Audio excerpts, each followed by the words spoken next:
Well, thanks, ladies and gentlemen. We've heard a very powerful address from Sir Paul Marshall about just how bad things are. Now we're going to hear from these three distinguished experts about how we're going to fix the situation. I presume I'm chairing the panel because, as far as I'm aware, I'm the only national leader who has ever abolished a carbon tax.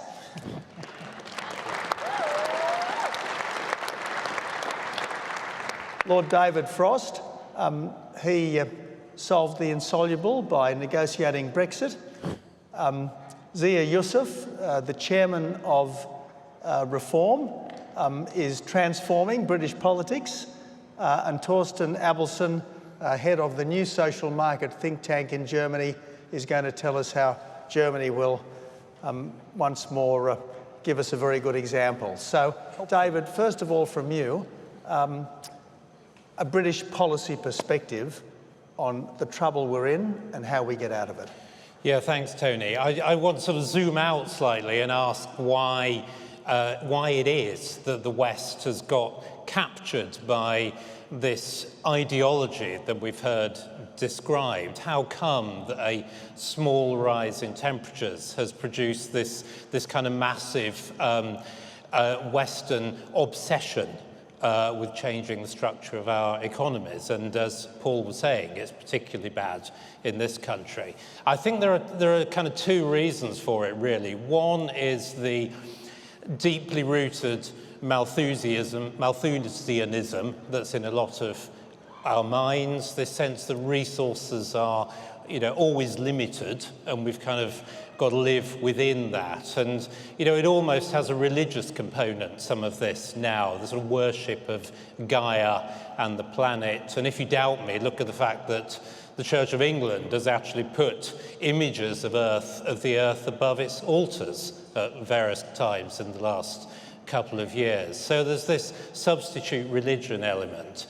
I think the other element is really that net zero gave a new lease of life to socialism. It got going after the end of the Cold War, when the old justification for socialism, the supposed economic justification, had been shown to be absurd. Here was a new one. It didn't even need an economic proof. It was all about the planet. And it gave voice to all those many politicians who like telling other people what to do, who know best, who want a collectivist society where they get to say what happens. And net zero is perfect for that. So I say, if you are a believer in net zero and you claim to be on the right of politics, then honestly, you're not. Net zero is the socialism by other means, and we must see it as a fundamentally left-wing cause.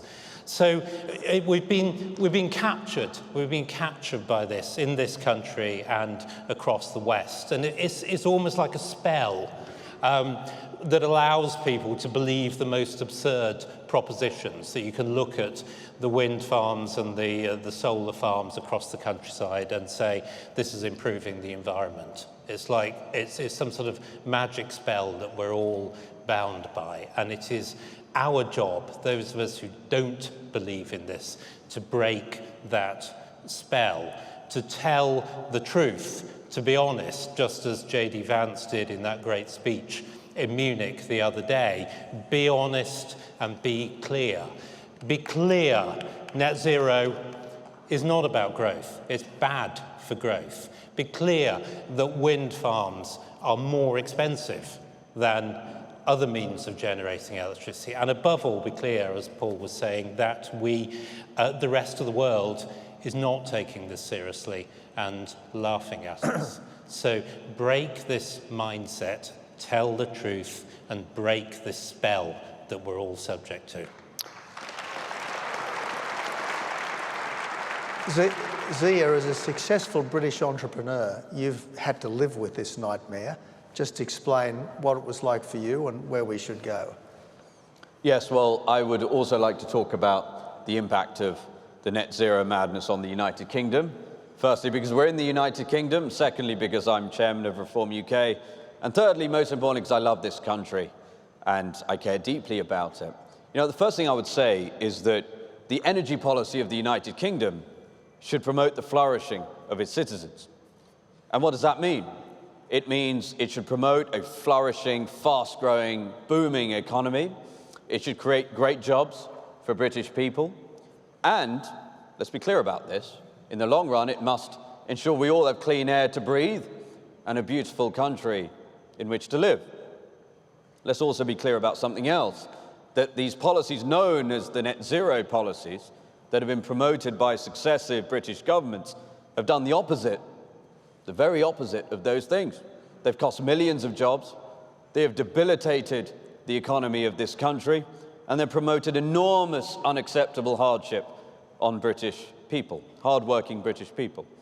There are no examples in history, zero, of fast-growing economies that have high energy costs. As has been said already here, including by Sir Paul Marshall just a moment ago, the United Kingdom has the most expensive electricity prices in the developed world. What does that mean? We have an economy that doesn't grow and an economy that is in decline in per capita terms. Let's look at the United States, where clearly we have a large contingent here. The United States pays half as much for its electricity. Its economy is growing at 3.5%. China pays 70% less than we do. Their economy is growing at 5%. We have the most expensive electricity in the world, and our economy does not grow at all. So what do we do about this? There are a few solutions. Number one, we need to start drilling in the North Sea immediately, at once, and without delay. The fact that we are not doing this is one of the most catastrophic acts of self-harm in this country's history. Secondly, we should be proliferating small modular reactors at great speed across this country. Thankfully, we have a company called Rolls-Royce in this country. They're pretty darn good at engineering.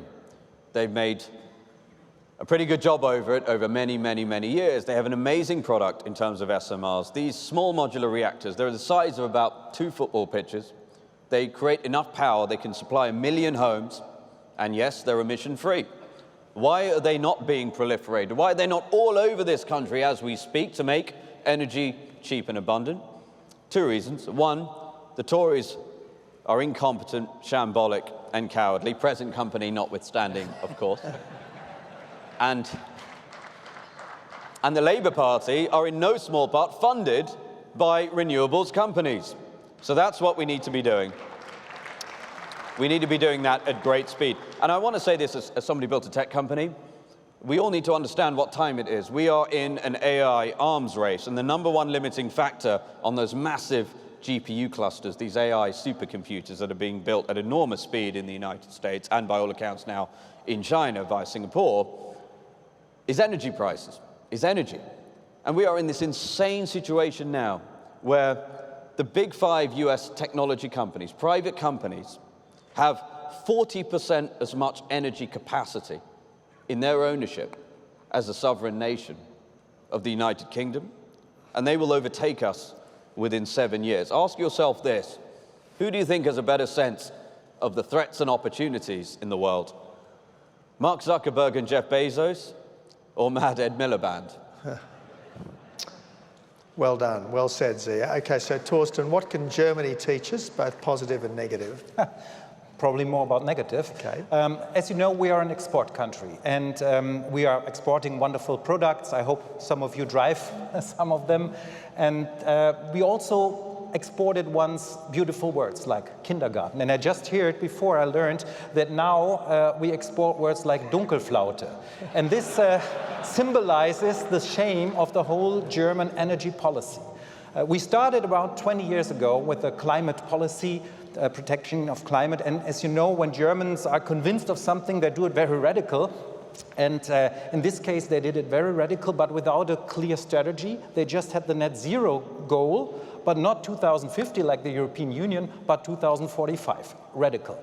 And the people were going with it. There was, in all opinion polls, even before the last election, 2001, 2021, it was always the number one topic, climate protection. And the way, the path was not very, was very confusing, because we got stepped out of coal energy and also on nuclear energy.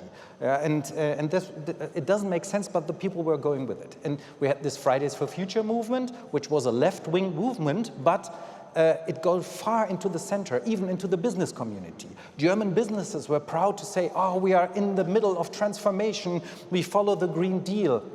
And this was until 2021. And then something changed. The new government came into power, and they messed it up because they were exaggerating.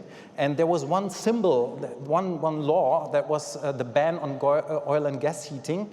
And this was kind of a change, in combination with higher prices for driving, flying, heating, and in combination with the 5 years of stagnation that we have. And now, if you look, we have next Sunday, we have the next election. And now in the opinion polls, climate change is not a topic anymore. So if I want to sum it up, 20 years of climate protection policy in Germany, we spent a lot of money. Estimates go up to 1,000 billion just for the energy change. And we have almost no effect, because there is no effect on the world climate by this, no visible effect. And if you have a lot of costs, no effect, and you don't even feel good, then it's done. When he was first announced as the incoming Energy Secretary, Chris Wright, who we heard from yesterday, said, quote, "There is no climate crisis, and there is no energy transition." So I want to pose a question to each of you. Is there a climate crisis? And if there is not, why are we bothering with this express emissions reduction? Starting with you, David. Well, I don't believe there's a climate crisis. I believe there is some slow increase of global temperatures, nothing that we can't cope with. It's a policy problem, in just like many other policy problems that we face, and we shouldn't get obsessed with it. Therefore, we don't need the energy transition. And if you look at our energy prices in the UK, they've gone up basically from the moment which we started bringing renewable energy onto the grid. So we've got to reverse that out, get some proper, genuine energy production, small modular reactors, gas, wider nuclear, get prices down, get reindustrializing. That's the future for this country. Zia? Yeah. So I agree with that. There is no climate crisis. The balance of evidence that I've observed suggests that on the balance probabilities, man is probably having some impact on carbon emissions. But let's look at the United Kingdom is less than 1% of global emissions. China is 30%. And Sir Paul Marshall talked earlier about the 2 new coal power plants that China's building every week. China produced 4.6 billion tons of coal last year, will produce 4.9 billion this year.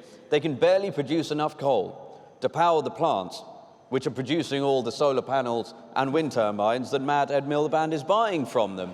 So we need to be really clear about what the real issues are. We need to promote human flourishing. If we do the things that we know are within our compass, and we harness the power of capitalism, the power of human ingenuity, then carbon emissions are going to trend to zero anyway.